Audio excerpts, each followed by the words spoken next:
안녕하세요. 매일 새로운 사연을 전하는 읽어주는 사연 라디오입니다. 구독과 좋아요, 많은 공유 부탁드립니다. 오늘의 사연 시작하겠습니다. 안녕하세요. 딸 하나를 키우고 있는 30대 여성입니다. 2년간 사귀던 남편하고는 자랑은 아니지만 속도 위반으로 임신 3개월 차에 식을 올렸어요. 다행히 예전부터 남편도 저희 집에 저도 남편 집에 이미 인사를 드리고 결혼 이야기도 조금씩 오가던 중이라서 양가에서 특별히 반대 같은 건 없었네요. 다만 서둘러 결혼식을 올리게 되었다 보니 집이라던가 직장 문제라던가 그런 걸 완전히 정리를 못한 상황이었습니다.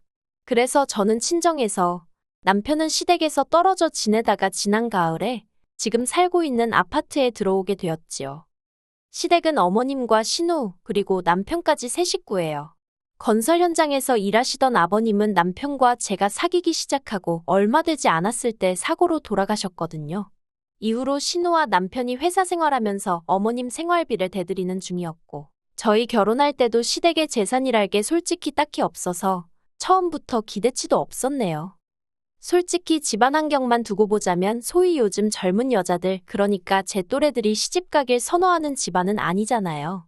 그래도 제가 남편과 결혼을 결심한 건 임신을 해서도 있지만 어머님이 워낙 좋은 분이라고 생각했기 때문이에요. 어머님은 제가 처음에 인사를 드리러 갔을 때부터 웃으면서 반겨주시고 좋은 말씀도 많이 해주셨어요. 일례로 저더러 당신을 친정엄마라 생각하라셨고, 저더러 부인이고 엄마이기 전에 여자라는 걸 잊지 말라면서 예쁘게 꾸미고 살라고 하셨지요. 그래서 그때만 해도 저는 저희 어머님이 어디 드라마에나 나올 법한 쿨하고 멋진 분이라고 생각했고, 어머님 말씀대로 모녀 사이처럼 지낼 수 있을 거라 믿었네요. 하지만 남편이랑 같이 살기 시작한 이후로는 어머님과 가깝게 지내는 게 저에게 꼭 좋은 일만은 아니라는 걸 알게 되었어요. 일단 어머님이 저희 집에 너무 자주 오셨거든요. 제가 보고 싶고 저를 챙겨주고 싶어서 오셨다면서요. 하지만 허심탄회하게 말해서 솔직히 아무 때나 불쑥불쑥 찾아오시니 그때마다 참으로 불편했답니다. 그래서 언젠가 한 번은 미리 연락을 주시고 오시면 안 되냐고 넌지시 여쭤봤는데 대뜸 왜 그러냐며 저더러 당신 오는 게 싫으냐고 직접적으로 물으시는 게 아니겠어요? 그리고는 서운하다며 마른 눈물을 쥐어짜내시는데 지금도 그때를 생각하면 등줄기에 식은땀이 흐르는 것 같아요. 정말이지 어머님 삐진 거 풀어드리느라 얼마나 진땀을 뺐는지 모릅니다. 어머님은 저희 집에 오시면 냉장고 정리부터 시작해서 집 청소에 빨래까지 온 살림을 해주고 싶어 하셨어요. 그리고 어머님이 그렇게 이리저리 돌아다니시면 며느리인 제가 마음 편히 앉아있을 수가 없었고요. 그래서 제가 어머님께 그냥 계시라고 해도 어머님은 집안이 깨끗해야 한다면서 냉장고 위 먼지까지 털어대셨습니다. 그리고 그럴 때마다 가시방석에 앉아있느니 차라리 움직이자 싶어서 제가 거들겠다고 한 번 더 여쭤볼 수밖에 없었는데 그럼 어머님은 못 이긴 척 그때부터 저에게 이런저런 심부름을 시키곤 하셨지요. 그리고 그날도 대략 오후 4시쯤이었을 거예요. 현관벨이 울려서 나가보니 그날도 어머님이 저희 부부 저녁 챙겨주고 가신다며 연락도 없이 오셨더라고요. 그리고 일단 결론부터 말하자면 식사는 결국 어머니와 제가 같이 차렸습니다. 어머님이 저더러 무썰어라, 파다듬어라 이런저런 심부름을 계속해서 시키셨거든요. 뿐만 아니라 조리 과정에 있어서도 간장 달라 소금 달라. 결국 티나는 일은 어머님이 하셨지만 티 안 나는 잔심부름은 죄다 제가 하고, 그러면서도 어머님께 고생하셨다고, 식사 챙겨주셔서 감사하다고 인사를 드릴 수밖에 없었지요. 솔직히 어머님만 안 오셨으면 그냥 뭐 간단히 시켜 먹고 남편이랑 편하게 쉬었을 텐데 말이에요. 하지만 거기서 끝이 아니었습니다.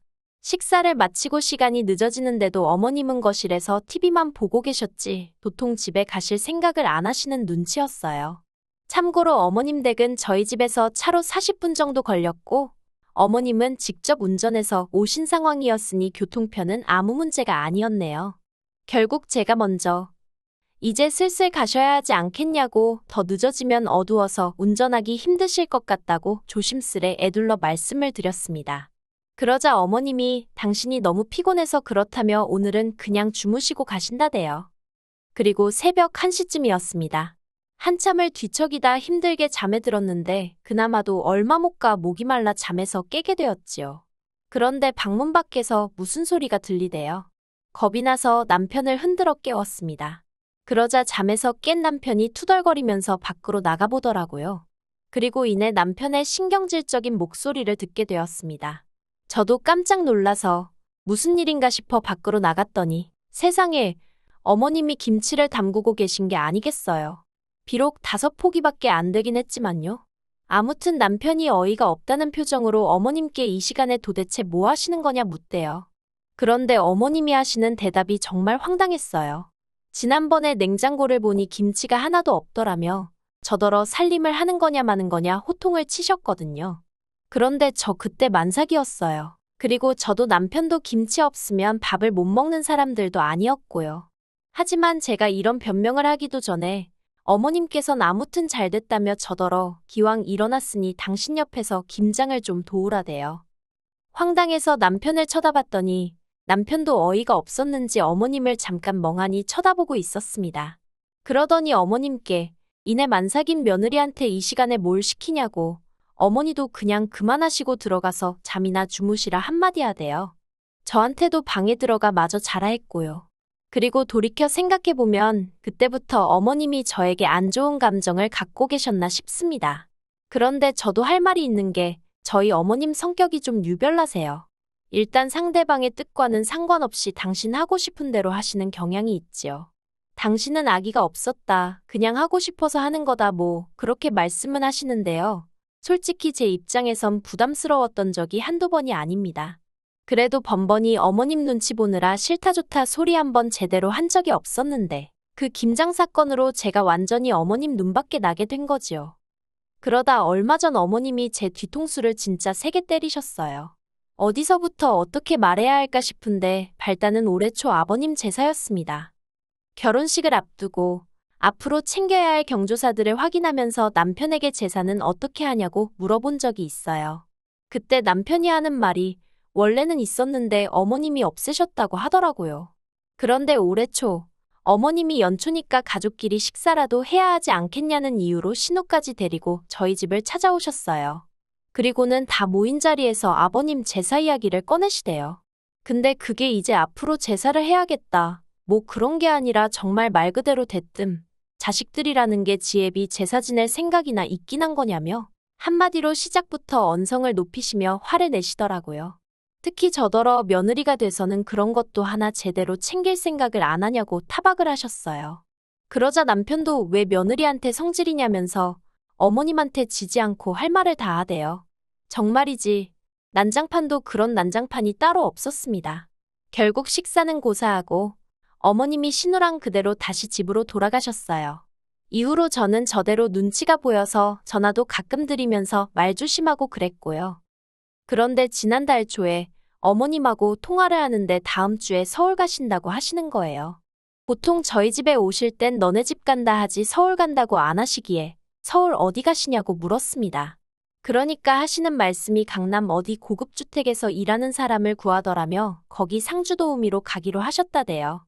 직업에 귀천은 없다지만 그래도 남의 집 일을 해준다는 게 결코 쉬운 일은 아니잖아요. 그래서 좀 어머님이 안쓰럽게 느껴졌어요. 하지만 이미 드리는 생활비에서 돈을 더 챙겨드릴 상황도 못 되었고 제가 별다른 해결책을 갖고 있는 것도 아닌데 하시라 마시라 할 수가 없더라고요. 그래서 그냥 어머님께서 생각 많이 하시고 결정하셨을 테니 응원한다고 건강 잘 챙기시라고 했네요. 어머님도 알겠다면서 남편에게는 비밀로 해달라 하셨고요. 그런데 그 통화를 하고 한 일주일이나 지났을까. 하루는 퇴근한 남편이 씩씩거리면서 저에게 어머님이 왜 서울에 가신 건지 아냐고 따지고 들대요.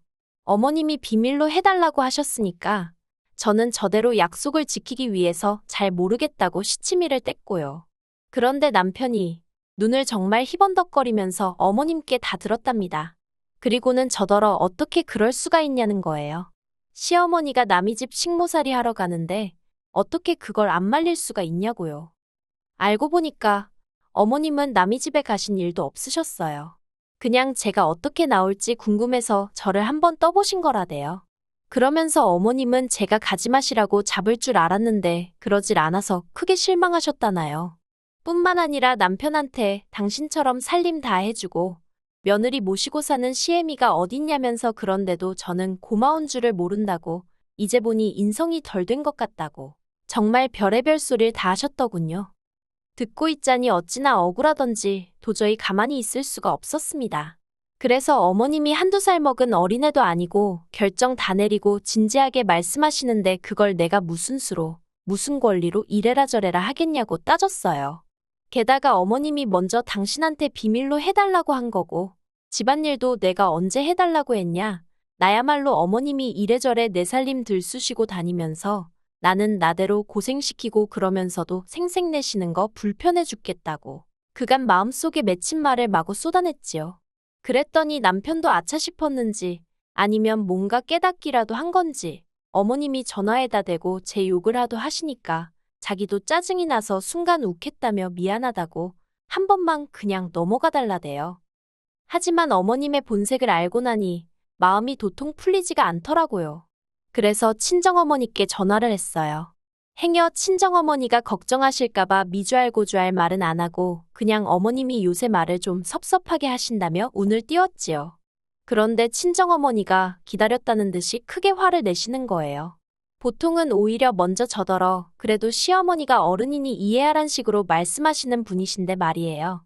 그리고 곧이어 그 이유를 알게 되었습니다. 언젠가 어머님이 저희 친정어머니께 전화를 하셨던 모양이에요. 제가 알기론 두 분이 평소에 연락을 주고받는 사이가 아니거든요. 그러니 저희 친정어머니가 꽤 놀라고 당황하셨다고요. 아무튼 어머님께선 그동안 잘 지내셨냐며 운을 띄우시더니 이내 저에 대한 이야기를 하시더랍니다.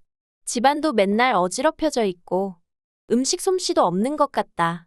남편 양말 구멍 난 것도 모르더라. 한마디로 전부 다 제가 못났다는 얘기였는데 처음엔 저희 친정어머니는 제가 정말 무슨 큰 실수라도 했나 싶어서 가만히 듣고만 계셨답니다. 그런데 들으면 들을수록 황당하고 어이가 없다 못해 웃기더래요. 그래서 어머님한테 살림이고 뭐고 둘이서 알아서 하는 거라고, 그리고 요즘 애들이 누가 집에 와서 냉장고까지 들춰보는 걸 좋아하냐고, 그냥 놔두면 서로 알아서 해결하고 산다고 그러셨대요. 그리고 김서방처럼 우리 딸도 시집 가기 전에 열심히 회사 다니면서 일만 하던 앤데 하루아침에 살림 잘하고 음식 잘하고가 되겠냐고 좀 기다려주시라 하셨다고요. 그러자 어머님도 더는 뭐라 하실 말씀이 없으셨는지 저희 친정어머니더러 며느리가 누굴 닮았나 했더니 사부인을 쏙 빼닮은 모양이라고 하시면서 전화를 끊으시더랍니다. 친정어머니 말씀이 당신 딴에는 할 말은 그래도 다 했다 싶었는데 그래도 전화를 끊고 나니까 더 세게 나가지 않은 것도 후회가 되고 한편으론 얼마나 사돈알기를 우습게 알면 그런 전화를 했나 싶어서 심란하시더래요. 그래서 결국 사위인 저희 남편을 불러 어머님이 하신 이야기를 조목조목 다 전하셨고 두 번 다시 그런 연락이 오는 일은 없도록 하라고 경고장을 날리셨답니다. 남편은 쩔쩔매매 죄송하다고 제발 부탁이니 저한테는 비밀로 해달라고 했다고요. 그리고는 친정어머니가 그때 남편이 보낸 문자라며 보여주셨는데 그 시기가 저 아기 낳고 산후조리원 갔다가 집에 왔던 때였어요. 정말이지 어이가 없어서 애 낳고 한 달도 안 된 며느리 집에 청소며 빨래며 도와주러 온다고. 세상에서 무슨 제일 자상한 시어머니 행세를 하시더니 뒤에선 그런 식으로 제 흉을 보고 다니신 거잖아요. 그것도 상대가 누군지 생각도 안 하고 말이에요. 막말로 저희 친정어머니한테도 제 흉을 보실 정도였으면 이모님부터 시작해서 당신 지인들한텐 저를 얼마나 씹어댔을지 제가 남편한테, 친정어머니한테 다 들었다며 그간의 일도 따지고 들었습니다. 그러자 남편이 어머님이 원래 말이 많고 그래서 여기저기 잡음도 많은데 자기가 깜빡했다면서 그냥 무조건 미안하다대요. 솔직히 그렇게 마음에 안 드시면 저한테 대놓고 말씀을 하시던가. 그랬으면 오히려 제가 더 죄송하고 고칠 게 있으면 고쳐보려 노력하고 했을 텐데 말이지요. 그런데 앞에선 다 이해하시는 척, 아무렇지 않은 척 하셔놓고 상식적으로 이해가 안 가대요. 그렇게 해서 막말로 어머님 아들이 저랑 이혼이라도 하게 되면 그땐 어떻게 하실 생각이셨을까요? 아무튼 그날 이후로 지금까지 한 달 조금 안 되는 시간 동안 한 번도 연락을 안 드렸습니다. 그러다가 엊그제 언제까지 이렇게 지낼 수도 없지 않나 싶어서 모른 척하고 전화를 드렸는데 어머님도 이젠 뭐 막말로 들킬 거 다 들켰다 싶으셨는지 저더러 형식적으로 전화하는 거면 하지 말라며 짜증을 내시대요. 그 말을 듣는데 저도 순간 욱했습니다. 솔직히 어머님도 아무렇지 않은 척 하시면 그냥 없었던 일처럼 지나가려고 했거든요.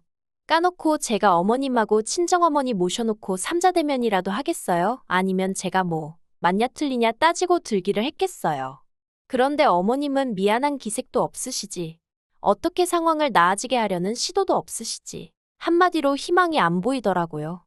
그래서 알겠다고 했습니다. 형식적으로 드린 건 아닌데 그렇게 받아들이셨다니 저도 뭐 더 할 말 없다고요. 그리고 남편에게도 어머님한테 당분간 내가 먼저 연락드리고 할 일은 없을 것 같으니 당신은 당신대로 알아서 행동하라 했어요. 솔직히 앞뒤 다른 시어머니가 어디서 또 어떻게 말을 꾸며내실지 모르기 때문에 상황이 어떻게 되건 간에 계속해서 거리를 두고 살 작정이에요. 그게 제 정신건강에 좋을 것 같거든요. 긴 이야기 들어주셔서 감사합니다. 오늘의 사연은 여기까지입니다. 구독과 좋아요, 알람 설정해주시면 앞으로 더 좋은 사연으로 찾아오겠습니다. 감사합니다.